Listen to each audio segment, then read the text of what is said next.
आदाब अर्ज़ है। आज मेरी बैठक का जो मौजू है वो है सदर पाकिस्तान आसिफ अली जरदारी। एक ही जरदारी है। सदर पाकिस्तान आसिफ अली जरदारी के बारे में दो मौक़िफ़ हमेशा से रहे हैं। एक कि सदर पाकिस्तान आसिफ अली जरदारी पाकिस्तान पीपल्स पार्टी के लीडर के हैसियत में शानदार खिदमत अंजाम देते रहे। दूसरा मौक़िफ़ ये रहा है कि सदर पाकिस्तान आसिफ अली जरदारी ने बहुत सारे मतनाज़ा फैसले करके न सिर्फ कभी कभार पार्टी को ख़तरे में डाला है, बल्कि बहुत सारे मकामात पर उन पर बहुत सारे मामलात में तनकीद भी होती रही। सदर आसिफ अली जरदारी से मुखालिफ हर दफ़ा खाइफ भी रहा है और कभी कभी मुखालिफ ने सदर पाकिस्तान आसिफ अली जरदारी को गले भी लगाए। सदर आसिफ अली जरदारी की अगर शख्सियत का जायज़ा लिया जाए तो 3-4 पहलू बड़े नुमायां हैं। एक ये कि जब भी वो जेल में गए तो कभी भी उन्होंने माफ़ीनामा नहीं मांगा, ना ही माफ़ीनामा लिखकर वो रिहा हुए। पाकिस्तान का कैदियों में जितने बड़े कैदी हैं उनमें सदर पाकिस्तान आसिफ अली जरदारी भी वो वाहिद कैदी है जिनका शुमार उन कैदियों में होता है जिन्होंने जितनी भी देर जहां भी जिस जगह भी जेल काटी कभी माफ़ीनामा नहीं लिखा। दूसरी बात, सदर पाकिस्तान आसिफ अली जरदारी यारों के यार रहे, लेकिन जुल्फ़कार मिर्ज़ा तक। जुल्फ़कार मिर्ज़ा की बेवफाई के बाद सदर पाकिस्तान आसिफ अली जरदारी ने नई यारी रखना छोड़ दी और जो पुराने यार थे उनमें से भी काफ़ी को कट ऑफ कर दिया। अब वो सिर्फ अपने काम काज के हवाले से लोगों को रखते हैं, लेकिन अब यार नहीं पालते। सदर पाकिस्तान आसिफ अली जरदारी के दो बड़े उस्ताद हैं, एक मोहतरमा बेनज़ीर भुट्टो और दूसरा जेल। सदर पाकिस्तान आसिफ अली जरदारी ने मोहतरमा बेनज़ीर भुट्टो से जितना सीखा उतना ही या उससे ज़्यादा उन्होंने जेल में सीखा और जेल में रहने के दौरान वो खिलाड़ी बने, जिसे कहते थे खतरों के खिलाड़ी। आसिफ अली जरदारी के मुसलसल जेल में रहने के बाद भी वो मुल्क की सियासत पर इतना ही असरअंदाज होता रहे जितना कि बाहर कोई होता है।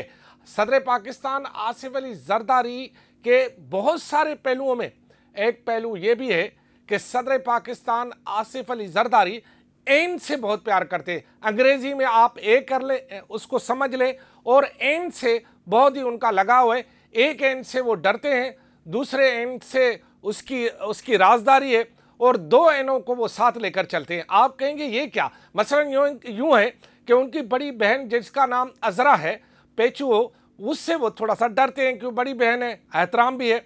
और दूसरा है डॉक्टर आसिम जिसका नाम भी एन से शुरू होता है, वो उसका राजदार है।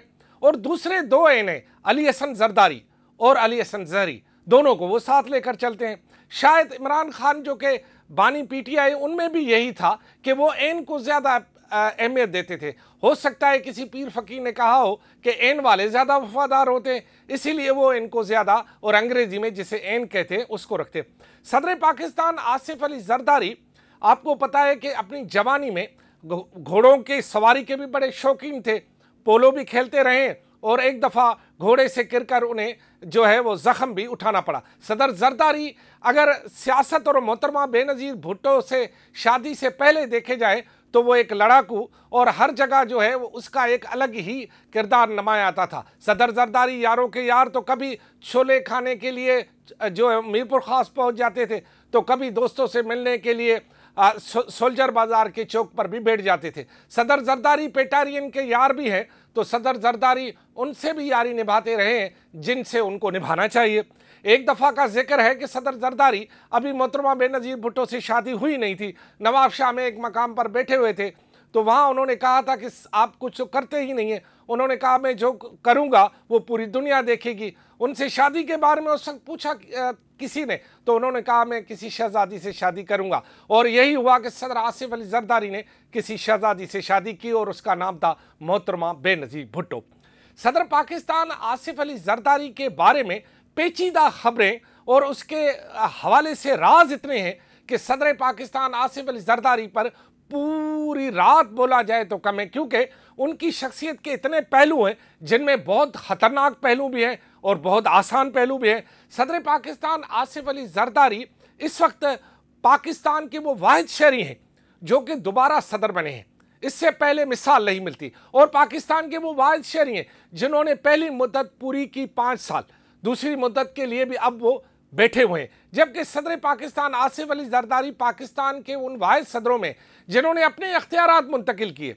उन्होंने 18वीं तरमीम के बाद अपने इख्तियारात पार्लियामेंट को मुंतकिल किए। 1955 में पैदा होने वाले सदर पाकिस्तान जो कि 70 साल के हो गए, अपनी मुफाहमत एक जरदारी सम पर भारी, एक जरदारी सबसे यारी, खतरों का खिलाड़ी जरदारी, और दूसरी बात ये कि चीज़ों को बहुत समझते और वक्त से पहले प्लानिंग करते।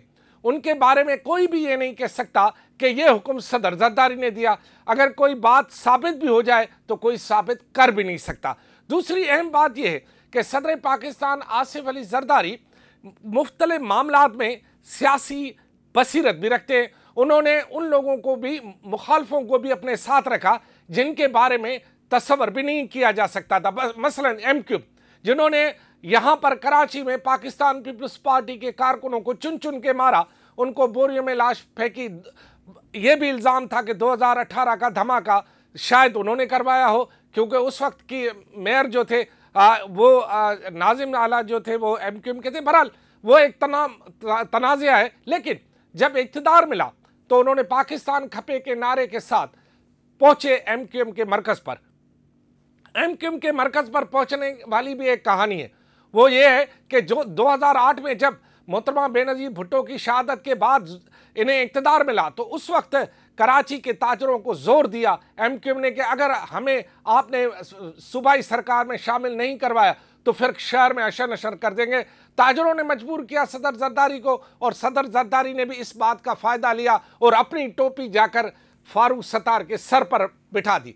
और उस दिन के बाद आज तक वो टोपी उन पर भारी पड़ गई। उस दिन के बाद MQM जो गिरी है आज तक उठी नहीं है।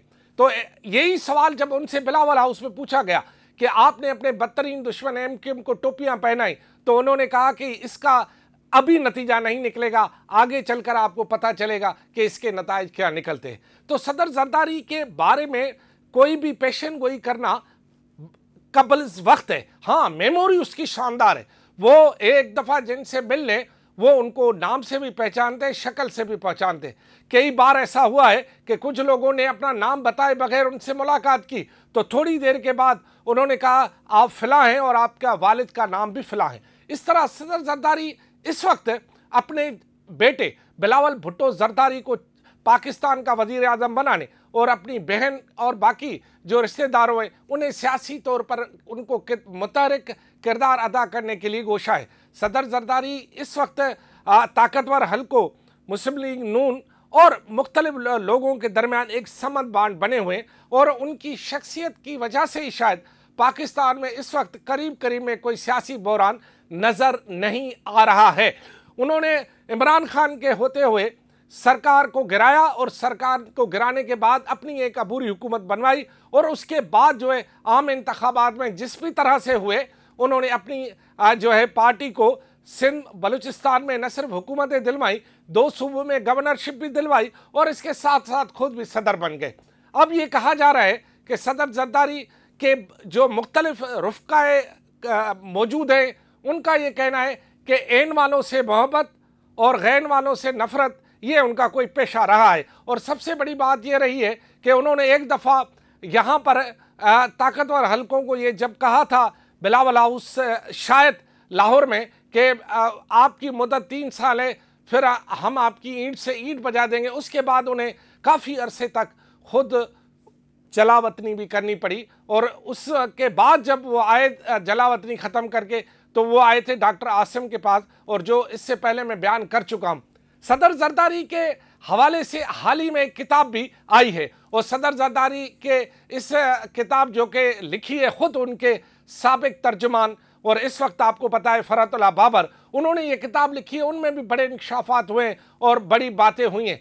इसका मतलब ये है कि सदर जरदारी बहुत सारी बातों में बड़ी दस्तरत रखते हैं। एक दिलचस्प बात उनके बारे में मैं बताता चलूँ कि सदर जरदारी ड्रामों के भी बड़े शौकीन हैं। सदर जरदारी ने तुर्किया ड्रामा, जिसमें मेरे सुल्तान को पूरा न सिर्फ देखा बल्कि दोस्तों को भी कहते थे कि इसको देखें, क्योंकि उस ड्रामे में महलाती साजिशों को बड़ा ही बारीक बीनी से जाहिर किया गया, और इक़्तिदार की खातिर किस तरह महलाती साजिशें होती है और रिश्ते भी किस तरह बदलते हैं महलाती साजिशों में, वो उसमें नुमाया है। तो सदर जरदारी ने कहा था अपने लोगों को कि समझना है तो मेरे सुल्तान को देखो, ताकि आपको पता चले कि जो महलाती साजिशें हैं वो कैसे होती हैं। हाल ही में सदर जरदारी के बारे में एक मुतनाज़ा खबर आई, और जिसको अभी तक सदर जरदारी ने खुद तो तस्दीक नहीं की, लेकिन उसके रफ़काकार कहते हैं कि ऐसा हुआ नहीं था। कैनाल्स के मामले में सदर जरदारी पर ज़बरदस्त तनकीद हुई, लेकिन तनकीद से भी शायद बात आगे बढ़ी।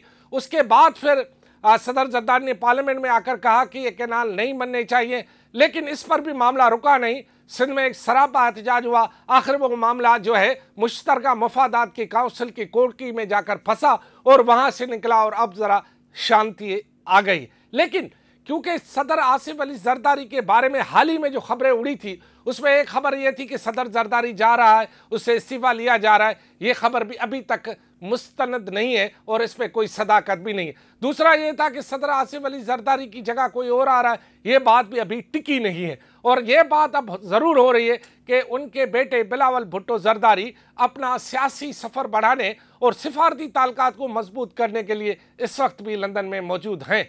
क्या सदर जरदारी अपनी ज़िंदगी, जो कि हर किसी को अल्लाह सही दे, क्या ये इरादा रखते हैं कि अपनी ज़िंदगी में अपने बेटे से हलफ ले लें वज़ीर आज़म का? खुदा हाफिज़।